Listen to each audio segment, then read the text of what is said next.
여러분, 이 땅에 문제가 없는 인생은 없습니다. 모든 사람들은 저마다의 문제를 가지고 이 땅을 살아갑니다. 저는 조금만 무리하면 목이 쉬는 문제가 있습니다. 직장의 문제를 가지고 있죠. 어떤 사람은 비즈니스의 어려움을 겪기도 합니다.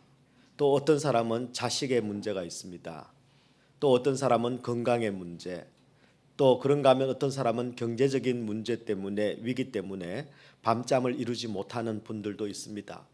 거기다가 이민자인 우리는 여러분 신분의 문제를 가지고 있고, 또 나아가서는 언어의 문제, 영어의 문제를 안고 살아갑니다. 지금 여러분에게는 어떤 문제가 있습니까? 그리고 그 문제를 여러분은 지금 어떻게 다루고 있습니까? 2005년 1월 3일 조선일보에 권세종이라는 사람에 대한 기사와 인터뷰가 실렸습니다. 권세종 씨는 삼성 SDS의 웹마스터입니다. 어릴 때 교통사고로 부모를 잃었습니다. 아주 어릴 때였습니다. 기억도 잘 하지 못할 그때. 부모님은 돌아가시고 누나와 권세종 이 둘만 남았습니다. 오갈 데 없는 고아가 된 이 권세종과 누나는 시골에 있는 할머니께 맡겨졌습니다. 할머니의 사랑은 많이 받았지만 사는 게 너무너무 버거웠습니다. 그래서 초등학교를 졸업하고 중학교 입학하자마자 바로 학교를 중퇴해야만 했습니다. 늘 배가 고팠습니다. 그래서 무작정 상경을 했습니다. 그 어린 나이에. 경찰이 무단 가출한 아이인 줄 알고 그 아이를 붙잡았습니다. 알고 보니까 너무너무 형편이 안타깝고 배가 고파서 상경을 했다는 겁니다. 경찰이 봉제 공장에 데리고 가서 봉제 공장 시다로 취직을 시켜줬습니다. 보조원으로. 그때부터 권세종은 새벽에는 신문 배달을 했습니다. 낮에는 봉제 공장을 다녔습니다. 그리고 밤에는 야학에 나갔습니다. 그리고 매달 월급을 꼬박꼬박 편찮으신 할머니께 붙여드렸습니다. 그렇게 열심히 살았습니다. 1998년에 중학교 검정고시, 고등학교 검정고시에 합격을 했습니다. 그리고 24살이 되던 2000년에 삼성 SDS에 여러분 지원했는데 최연소로 합격을 했습니다. 최연소 정사원이 됐습니다. 초등학교만 나왔는데. 그리고 2001년에는 경희대 지리학과 야간부에 합격을 했습니다. 입사 후에 3년 만에 무려 7개나 되는 컴퓨터 관련 자격증을 땄습니다. 인간 승리의 산 정인이 되었습니다. 정말 대단한 사람입니다. 그런데 사실은 제가 이 기사를 눈여겨본 것은 이 권세종이라는 사람의 인생 스토리가 대단해서만은 아니었습니다. 사실 이 정도 인생의 역경을 딛고 성공한 사람들은 우리 주변에도 찾아볼 수 있습니다. 그런데 제가 주목한 것은 바로 이 수많은 인생의 문제들을 어린 권세종이 겪으면서 그 문제를 어떻게 대하고 어떻게 다루었는가 하는 그의 삶의 태도였습니다. 기사에 보면 문제를 대하는 그의 태도가 이렇게 소개되었습니다. 권세종의 역경순리 5개항이라고 바로 문제가 닥칠 때마다 이 권세종 씨가 어떻게 그 문제를 대처하고 어떻게 그 문제를 바라보았는가 하는 것입니다. 간단하게 소개하면 내용은 이렇습니다. 첫 번째, 문제가 생기면 혼신의 힘을 다해 삼세판은 한다. 포기하지 않고 삼세판을 한다. 두 번째, 아무리 힘들고 어려운 문제라도 절대 포기하지 않고 오뚜기처럼 다시 일어선다.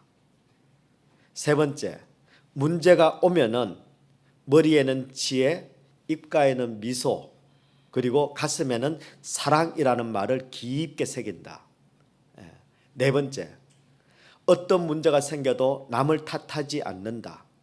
적은 바깥이 아니라 내 안에 있다는 것을 항상 명심한다.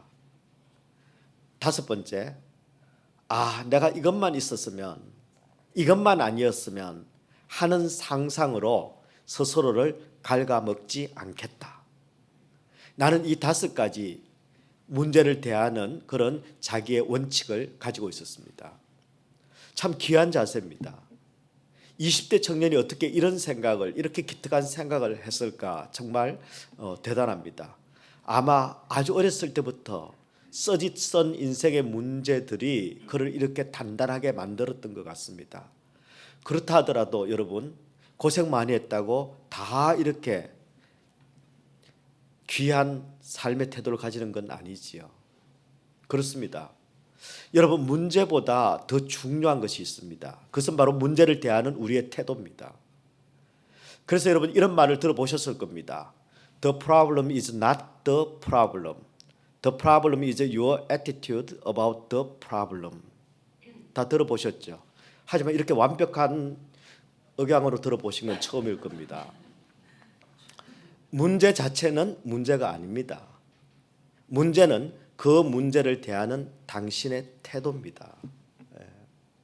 이런 맥락에서 제가 다시 한번 여러분에게 설교를 시작하면서 드렸던 질문을 드려보겠습니다. 여러분, 지금 여러분에게는 어떤 문제가 있습니까? 지금 그 문제를 여러분은 어떤 태도로 대하고 있습니까? 그렇다면 과연 우리 하나님께서는 우리가 어떤 태도로 인생의 문제를 대하고 그 문제를 극복하기를, 이겨내기를 원하고 계실까요? 저는 오늘 주신 본문을 중심으로 이 부분을 여러분과 함께 정리해 보겠습니다. 바라기는 만약 저와 여러분 가운데 오랫동안 나를 힘들게 하는, 오랫동안 지긋지긋하게 떠나지 않는 인생의 문제가 있다면 오늘 말씀을 통해서 바르게 조명되고, 그리고 그 문제를 바르게 극복하는 그런 은혜의 시간이 되기를 주님의 이름으로 축원합니다. 자, 그렇다면 오랜 시간 계속되는 내 인생의 문제, 그 문제를 우리가 어떤 태도로 대하고 그 문제를 어떻게 우리가 극복해야 할까요? 첫 번째, 계속되는 내 인생의 문제를 하나님의 뜻 안에서 바르게 극복하고 승리하려면 여러분, 울지 말고 기도해야 합니다. 울지 말고 기도해야 합니다. 울면서 기도하는 것은 용서해 드리겠습니다. 그 권장하는 바입니다. 하지만 울기만 하고 기도하지 않으면 안 됩니다. 여러분, 오늘 본문의 주인공은 바로 북이스라엘의 요아스 왕입니다. 지난 2주 동안 우리가 7살 때 왕이 된 요아스 왕을 우리가 살펴봤습니다. 근데 이 요아스 왕은 남유다의 요아스 왕입니다. 북유다에도 요아스 왕이 있었습니다. 오늘 본문에 나오는 요아스 왕은 바로 북이스라엘의 요아스입니다. 이 요아스 왕이 가진 인생의 문제, 오랫동안 그를 괴롭혀 온 그런 문제가 하나 있었습니다. 그게 뭐냐면은 오늘 본문 3절의 말씀에 보면 여호와께서 이스라엘에게 노하사 늘 아람 왕 하사엘의 손과 그의 아들 벤하닷의 손에 넘기셨더니 라는 말씀이 나옵니다. 여러분, 이 북이스라엘의 왕은 아람이 항상 문제였습니다. 늘이라고 되어 있죠. 늘. 열왕기하 13장 22절의 말씀에 보면은 요아스 왕의 시대에, 요아스 왕은 바로 요아스 왕의 아버지입니다. 그 시대에 아람 왕 하사엘이 항상 이스라엘을 학대하였다, 이렇게 되어 있습니다. 아버지 때부터 지금 4대에 이르기까지 아람이 지금 끊임없이 인생의 문제가 되어 있고 나를 학대하고 그리고 나를 괴롭히고 있다는 것입니다. 항상, 늘, always. 요아스 왕에게 인생의 문제는 아람이었습니다. 아람만 없으면 살만할 텐데 아람 때문에 늘 덜덜덜덜 볶이며 살았습니다. 앉아놨으나 머릿속에는 이 아람밖에 없었습니다. 아람을 의식할 수밖에 없었습니다. 이 아람이 해결되지 않고는 마음 편할 날도 없습니다. 근데 그래도 지금까지는 괜찮았습니다. 왜냐하면 이 북이스라엘에는 엘리사라는 선지자가 있었습니다. 이 엘리사라는 영적 거장이 있어서 북이스라엘을 아람이 공격할 때마다 이 아람의 공격으로부터 막아줬습니다.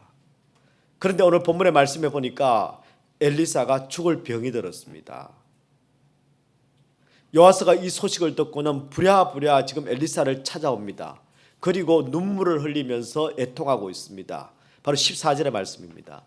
엘리사가 죽을 병이 들매 이스라엘의 왕 요아스가 그에게로 내려와 자기의 얼굴에 눈물을 흘리며 이르되 내 아버지여 내 아버지여 이스라엘의 병거와 마병이여.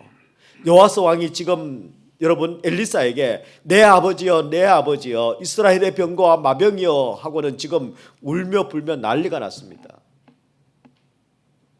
지금까지 북이스라엘을 지켜주었던 그 엘리사가 이제 죽을 병이 들어서 곧 떠난다고 생각하니 요아스의 마음이 쿵 하고 내려앉은 것입니다.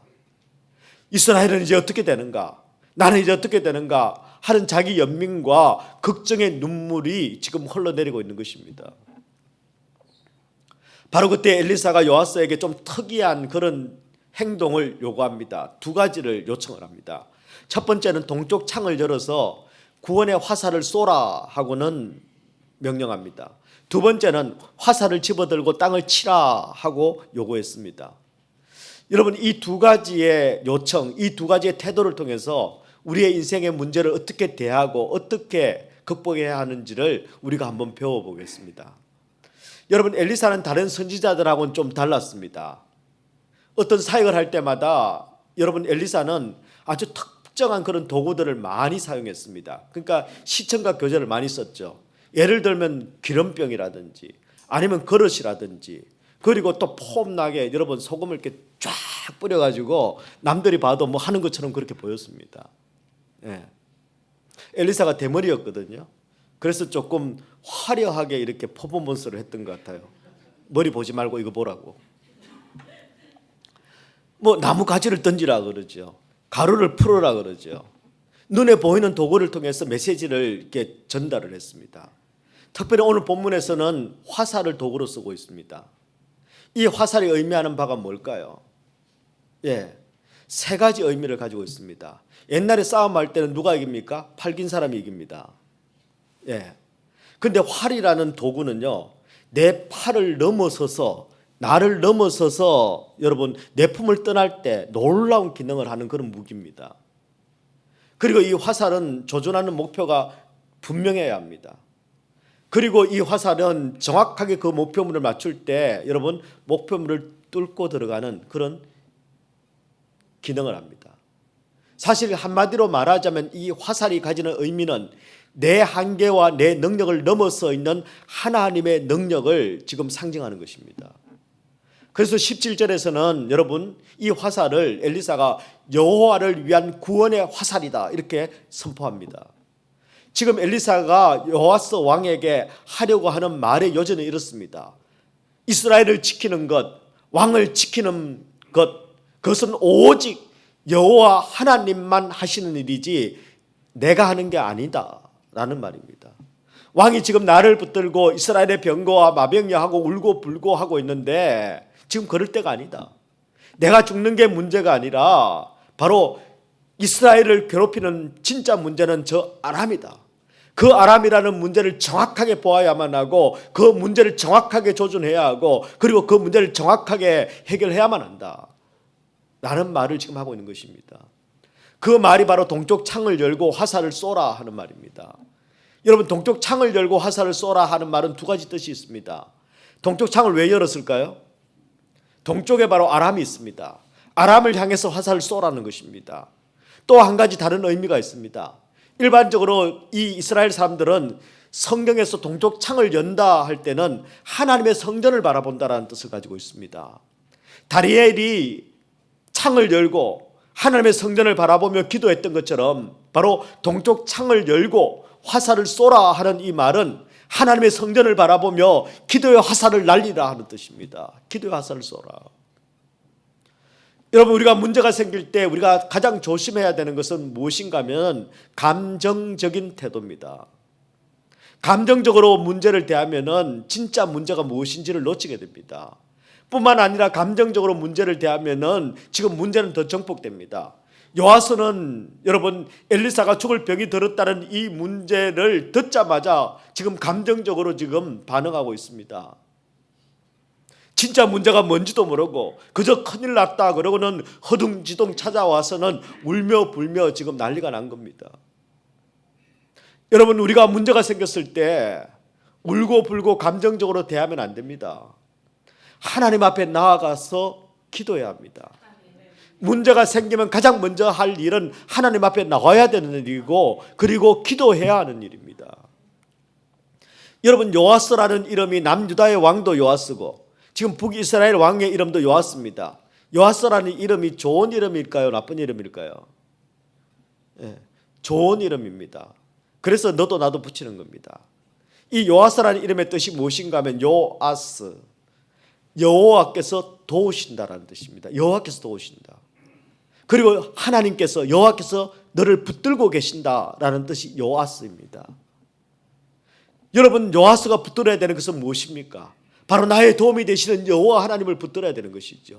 진짜 나를 살리시고 진짜 나를 도우시고 나를 승리하게 하시는 바로 그 하나님을 붙들어야 하는데, 지금 엘리사가 병들었다고 지금 울고 불고 난리가 난 겁니다. 평소에 찾아왔으면 말을 안 해요. 여러분, 우리도 마찬가지입니다. 우리 모두에게도 오랜 시간 우리를 붙들고 있는, 우리를 괴롭히고 있는 아람이라는 문제가 있습니다. 늘 떠나지 않는, 잊혀졌다고 생각하면 다시 찾아오는 문제가 있고, 아니면 언제나 서나 생각나는 그 문제가 있습니다. 그게 내 아람입니다. 어떤 사람에게는 돈이 아람이 됩니다. 어떤 사람에게는 자식이 아람입니다. 어떤 사람에게는 여러분 지긋지긋한 질병이 아람이 될 수도 있고, 어떤 사람에게는 항상 그 사람, 특별한 그 사람이 여러분 아람일 수 있습니다. 여러분, 근데 그것이 무슨 문제이든 문제를 정확하게 조준해서 여호와의 구원의 화살을 쏘아야 합니다. 엉뚱한 곳에 화풀이를 하면 안 됩니다. 엉뚱한 사람 붙들고 신세 한탄하면 안 됩니다. 따지고 보면 그 사람은 나보다 더합니다. 내 문제를 정확하게 알고 내 문제를 정확하게 도울 수 있고 풀어내실 바로 여호와 하나님 앞에 나가서 그분 앞에 기도의 화살을 쏘아야 우리가 승리할 수 있다는 것입니다. 저는 저와 여러분이 아람이라는 문제 앞에서 왜 나만 힘드나, 왜 나만 고통스러운가, 왜 나만 이런가, 못 살겠다라는 그런 체념이 아니라, 푸념이 아니라, 그저 문제 앞에서 울고 있는 그런 자들이 아니라 여호와의 구원의 화살을 쏘고, 그래서 문제를 넉넉히 이기고 승리하는 그런 여호와의 강한 군사들이 되시기를 주님의 이름으로 축원합니다. 두 번째입니다. 계속되는 내 인생의 문제를 하나님의 뜻 안에서 바르게 극복하고 승리하려면 여러분, 체념이 아니라 선포를 해야 합니다. 체념 대신 선포해야 합니다. 여러분, 아람이라는 그 문제 앞에서 시달리는 요아스에게 엘리사가 두 가지를 요청을 했었습니다. 첫 번째가 뭐였죠? 동쪽 창을 열고 화살을 날려라. 두 번째는요, 화살을 집어들고 땅을 치라 했습니다. 열왕기하 13장 18절의 말씀에 보면요, 또 이르되 화살들을 집어소서. 곧 집음에 엘리사가 또 이스라엘 왕에게 이르되 땅을 치소서 하는지라. 이에 세 번 치고 그친지라. 화살을 집어들었습니다. 땅을 치라 하니까 땅을 퉁퉁퉁 세 번을 치고 그쳤습니다. 엘리사가 화를 냅니다. 이어지는 19절의 말씀에 보면 하나님의 사람이 노하여 이르되 왕이 대여섯 번을 칠 것이니이다. 그리하였다면 왕이 아람을 진멸하기까지 쳤으리이다. 그런즉 이제는 왕이 아람을 세 번만 치리이다 하니라. 여러분, 엘리사가 화가 났습니다. 아니, 그걸 그냥 툭툭툭 세 번만 치면 어떡하냐. 한 대여섯 번은 쳐야, 대여섯 번만 쳤으면 아람을 완전히 진멸하기까지 그렇게 승리할 수 있었을 텐데, 이제 세 번만 쳤으니 이제 세 번밖에 너 못 이긴다 하고는 답답해서 지금 엘리사가 화를 내고 있는 겁니다. 아니, 그럼 처음부터 여섯 번을 치라 그러든지, 아니 그렇게 화를 낼 것 같다면 처음부터 여섯 번 이상 치라 그러든지, 그냥 치라 그래 놓고는 세 번 쳤다고 이게 그렇게까지 화를 낼 일입니까? 여러분, 근데 지금 엘리사가 화를 내고 있는 이유는 땅을 친 횟수가 세 번밖에 안 된다 이 말이 아닙니다. 요아스의 태도에 대한 질책입니다. 문제 해결에 대해서 지금 너무나도 소극적이고 그리고 미온적인 태도를 지금 꼬집고 있는 것입니다. 여러분, 지금 아람이라는 이 문제는 온 나라에 지금 백성들의 여러분 고통거리입니다. 오랫동안 나라와 백성들과 자기를 괴롭혀온 이 문제를 해결하려면 그냥 그렇게 미지근한 태도로는 절대 해결이 안 된다는 뜻입니다. 문제 해결을 하기 위해서는 분명한 열심을 가져야 하고 적극적인 태도를 취해야 된다는 것입니다. 왜 그렇습니까? 하나님께서 요아스에게 아람을 멸절시킬 그런 승리의 약속을 이미 주셨기 때문입니다. 어떤 약속입니까? 여러분 13장 17절의 말씀에 보면 이르되 동쪽 창을 여소서하여 곧 열매 엘리사가 이르되 쏘소서 하는지라 곧 쏘매 엘리사가 이르되 이는 여호와를 위한 구원의 화살 곧 아람에 대한 구원의 화살이다 라고 선포합니다. 그리고 이 구원의 화살은 어떤 것입니까? 왕이 아람 사람을 멸절하도록 아벡에서 치리이다 하니라. 이렇게 하나님의 약속을 지금 엘리사가 요아스에게 전하고 있습니다. 하나님께서 요아스가 아람을 완전히 멸절할 수 있는 그런 승리를 주시는데 아벡에서 주시겠다 하고 약속하셨습니다. 여러분, 아벡이 어떤 곳인지 아십니까? 왜 하필이면 하나님께서는 꼭 아람을 이기게 해주는데 아벡에서 승리를 하도록 해주겠다라고 약속하셨을까요? 사무엘상 4장 11절의 말씀에 보면 이 아벡이 나옵니다. 하나님의 괴는 빼앗겼고 엘리의 두 아들 홈니와 비느하스는 죽임을 당하였더라. 사무엘이 어린 시절의 이야기죠. 여러분, 블레셋과 전쟁을 합니다. 그 블레셋과의 전쟁에서 하나님의 궤 언약궤를 앞세우고 가면은 이길 줄 알았는데 졌습니다. 그리고 궤마저 빼앗겼습니다. 그리고 여러분, 엘리 제사장의 두 아들 홈니와 비느하스가 그 전쟁에 나갔는데 거기서 죽임을 당했습니다. 여러분, 이 아벡 전쟁은 블레셋과의 이 아벡 전쟁은 이스라엘 전쟁에서 가장 비참하고 가장 처절하게 하나님의 백성들이 실패한 전쟁터입니다. 제사장의 두 아들이 죽었습니다. 하나님의 언약궤를 빼앗겼습니다. 그것이 아벡입니다. 아벡은 가장 수치스러운 장소였습니다. 가장 절망스러운 장소를 아벡은 의미하는 것입니다. 바로 그 처절하게 실패했던 그 실패의 자리, 가장 수치스러운 그 수치의 자리, 그 절망의 자리 아벡에서 하나님께서 아람을 향한 완전한 승리를 너에게 주겠다라고 약속하신 것입니다. 그렇다면 여러분, 하나님께서 너를 도우시고 하나님께서 너를 승리하게 하시고 하나님께서 너를 구원하시겠다는 이 놀라운 승리의 약속을 받은 요아스는 어떻게 해야 될까요? 하나님께서 승리하게 하시겠다는 이 말씀과 약속을 믿는다면 요아스는 어떤 태도로 땅을 쳤어야 했을까요? 그는 담대하게 땅을 쳤을 겁니다. 할렐루야 하면서 적극적으로 있는 온 힘을 다해 하나님 감사합니다, 감사합니다, 감사합니다 하면서 땅을 쳤을 겁니다. 그런데 요아스는 긴가민가한 겁니다. 되면 좋고 안 되면 할 수 없고 그런 어정쩡하고 미지근한 태도로 지금 땅을 친 겁니다. 여러분, 우리는 확신을 가져야 합니다. 믿음을 가져야 합니다. 그리고 선포해야만 합니다. 말했다 안 되면 어떡하죠? 부끄러우면 나의 목. 그게 믿음이 없는 겁니다.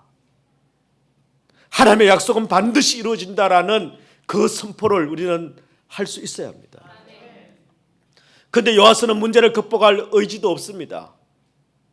그저 체념한 사람처럼 세 번 치고 그칩니다. 왜요? 그 약속의 말씀을 믿지도 붙잡지도 않았기 때문입니다. 그 결과 여러분, 아람이라는 그 문제는 인생에서 완전히 걷어내지 못합니다.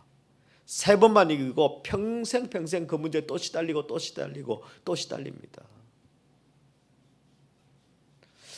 저는 이 아침에 우리 인생의 문제를 대하는 우리의 태도를 한번 돌아보기를 원합니다. 여러분, 지금 아람이라는 내 인생의 문제를 어떻게 대하고 있습니까? 오랫동안 나를 힘들게 하는 그 문제를 여러분 어떻게 지금 다루고 있습니까? 혹시 여러분은 누군가에게 화를 내고 짜증을 내고 니 탓이다 하며 원망하면서 그렇게 문제를 대하고 있지는 않습니까? 아니면 해볼 건 내가 다 해봤는데, 기도도 해봤지. 근데 문제는 여전히 그대로 있는데, 그래서 더 이상 기대도 없이 그냥 체념하고 있지는 않습니까? 믿는 것도 아니고 안 믿는 것도 아니고 기도를 하는 것도 아니고 안 하는 것도 아니고 그냥 어정쩡한 상태로 그냥 그대로 문제를 대하고 있지는 않습니까? 여러분, 우리가 그런 태도를 가지고는 아람을 완전히 멸절시킬 수 없습니다. 세 번 치고 거치고 세 번 치고 거치고 그런 태도로 문제를 대하면 여러분 세 번 이기고 또 지고 한 세 번 이기고 또 지고 계속 문제가 찾아옵니다. 악순환이 됩니다. 문제는 그때 멸절시켜야 합니다. 여러분, 어떻게 문제를 완전히 멸절시킬 수 있을까요? 내 힘으로 안 됩니다.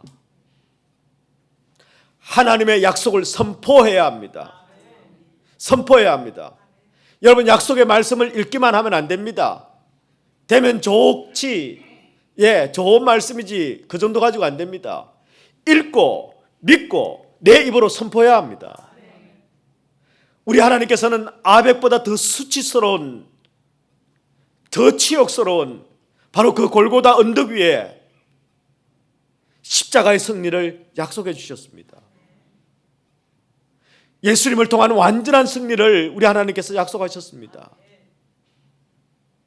우리 주님께서는 골고다, 해골의 곳, 죽음의 곳, 죽음밖에 없는 그곳에서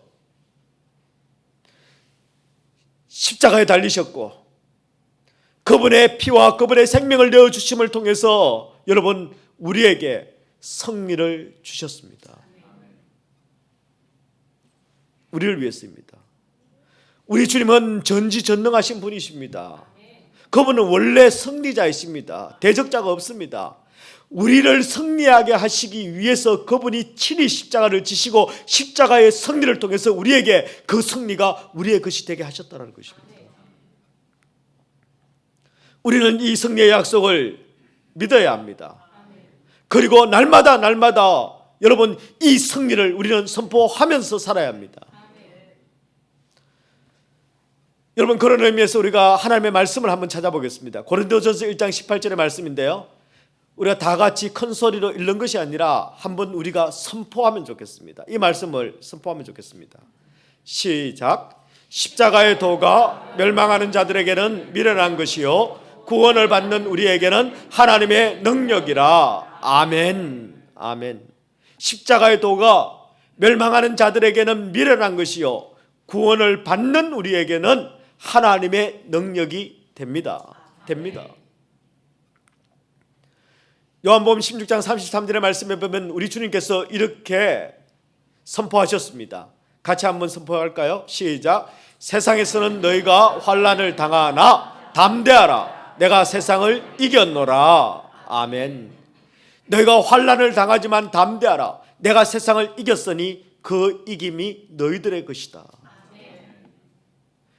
여러분, 우리에게는 십자가라는 이 구원의 화살이 있습니다. 우리에게는 예수님이라는 이 승리의 화살이 우리에게 있습니다. 그렇다면 우리는 더 이상 요하스처럼 살면 안 됩니다. 문제만 생기면 울고 불고 사람한테 의지하면 안 됩니다. 하나님께 의지해야 합니다.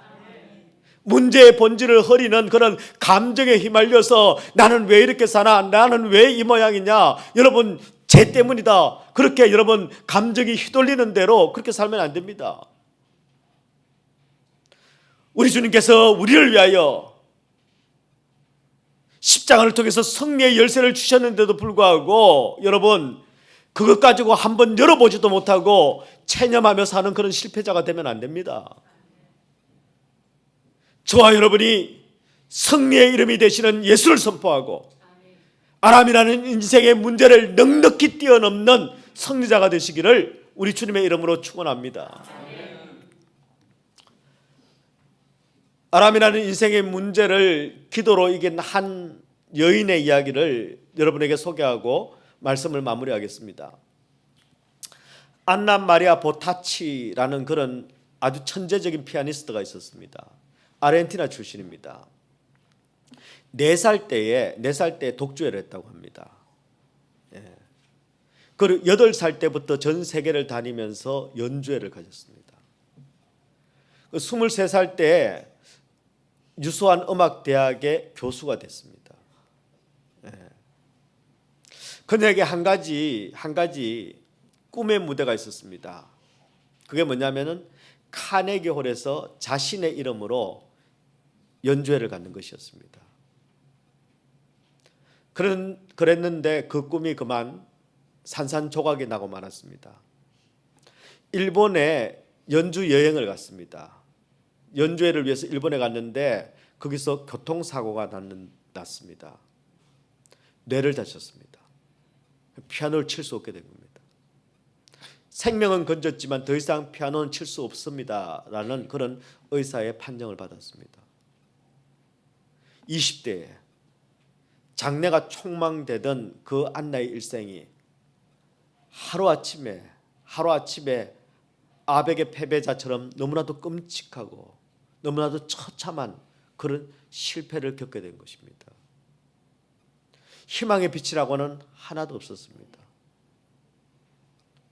깜깜한 어둠 속에서 그녀는 매일매일을 그녀의 표현대로 하자면 짐승처럼 울부짖었답니다. 매일 짐승처럼. 그 어둠 속에서 유일하게 생명의 빛을 비추는 사람이 있었습니다. 바로 안나의 어머니였습니다. 하여튼 어머니들은 참 대단합니다. 하긴 뭐 아버지를 이기니까 대단하지요. 그 안나의 어머니가 하루도 빠짐없이 아침 저녁으로 딸을 붙들고 하나님께 기도합니다. 딸은요 기도가 싫습니다. 어머니의 그 손을 뿌리칩니다. 그걸 억지로 딸의 손을 붙잡고 매일 기도 한 번 하는 게 전쟁입니다. 포기하지 않았습니다. 매일같이 전쟁을 치르듯이 딸의 손을 붙잡고 기도했습니다. 그 기도의 내용은 이런 것입니다. 하나님, 우리가 지금 사는 것 다 하나님의 은혜입니다. 지금 내가 가진 게 있다면 그거 다 하나님께서 내게 주신 선물입니다. 앞으로 우리 안나가 어떻게 될지 그 미래도 하나님의 선물입니다. 우리를 향한 하나님의 생각은 재앙이 아니라 소망이라고 하셨으니 우리는 그 하나님을 믿습니다. 십자가의 승리가 우리에게 승리가 될 것을 저는 믿습니다. 그렇게 매일 아침 저녁으로 여러분 13년을 뿌리치는 딸의 손을 붙잡고 13년을 하루도 그러지 않고 그 하나님의 약속을 믿으며 온 마음을 다해서 선포하며 기도했습니다. 어떻게 됐을까요? 안나가 13년 만에 기적적으로 회복되기 시작을 했습니다. 몇 번의 수술을 마치고 그리고 마침내 사고가 난 지 16년 만에 카네기홀에서 그렇게 꿈꾸던 자기 이름을 건 독주회를 가지게 됐습니다. 그 후에도 여러 오케스트라와 함께 협연을 가졌습니다. 여러분 이걸 다 누가 하신 겁니까? 하나님의 약속을 붙들고 믿음으로 기도하고 선포했던 그 안나의 어머니의 그 간절한 기도 가운데 우리 하나님께서 응답하신 것입니다. 지금 저와 여러분 가운데 어떤 아람이라는 문제가 있습니까? 그 문제를 여러분은 지금 어떤 태도로 어떤 자세로 그 문제를 다루고 있고 대하고 있습니까? 하루도 그러지 않고 하나님의 약속을 굳게 믿고 여러분은 기도하고 있습니까? 하루도 의심하지 않고 하나님의 약속을 우리는 기대하고 소망하고 그리고 그 약속을 선포하고 있습니까? 아니면 혹시 체념하고 이래놓고 안 되면 그 의심을 가지고 포기하고 혹은 기도조차 여러분 쉬고 있지는 않습니까? 여러분, 하나님의 약속을 믿는 자는 체념하지 않습니다. 하나님이 약속하신 그 승리를 기대하고 소망하는 사람은 절대 단념하지 않습니다. 하나님의 약속을 믿고 승리의 그 약속을 기대하는 사람은 포기하지도 않습니다. 하나님의 약속을 믿고 승리의 약속을 기대하는 사람은 절대 소극적이거나 미온적이거나 실패를 준비하지 않습니다. 살아계신 우리 주님께서 내 심령 안에 살아계시는데, 버럭게 살아계시는데 어떻게 우리가 죽은 자처럼 아무런 반응도 없이 그저 그렇게 살 수 있단 말입니까? 저와 여러분이 문제에 눌려 사는 그런 패잔변 인생이 되지 않기를 바랍니다. 문제보다 더 크신 하나님을 의식하고 그 하나님을 믿고 그 하나님이 우리에게 주신 약속, 그 승리의 약속을 우리가 매일매일 입으로 선포하고 하나님의 말씀이 우리의 삶을 통해서 이루어지는 문제가 극복되는 그런 놀라운 승리의 주인공들이 되시기를 우리 주님의 이름으로 축원합니다. 하나님은 살아계십니다. 그분은 우리 안에 역사하십니다. 그분은 시건치 않아야 하시는 분이시고 반드시 그분의 말씀을 우리를 통해서 우리 같은 것을 통해서도 이루시고야만은 전지전능한 하나님이십니다. 이 하나님을 믿는 것보다 더 큰 힘은 없습니다. 이 하나님을 의지하는 것보다 더 큰 방패와 더 큰 요새는 없습니다. 이 하나님을 신뢰하며 선포하는 일보다 더 확실하게 인생이 승리할 수 있는 길도 없습니다. 저와 여러분이 하나님의 말씀을, 약속을 굳게 믿고 그분을 의지하여 적군의 담을 뛰어넘는 인생의 승리자들이 되시기를 주님의 이름으로 축원합니다.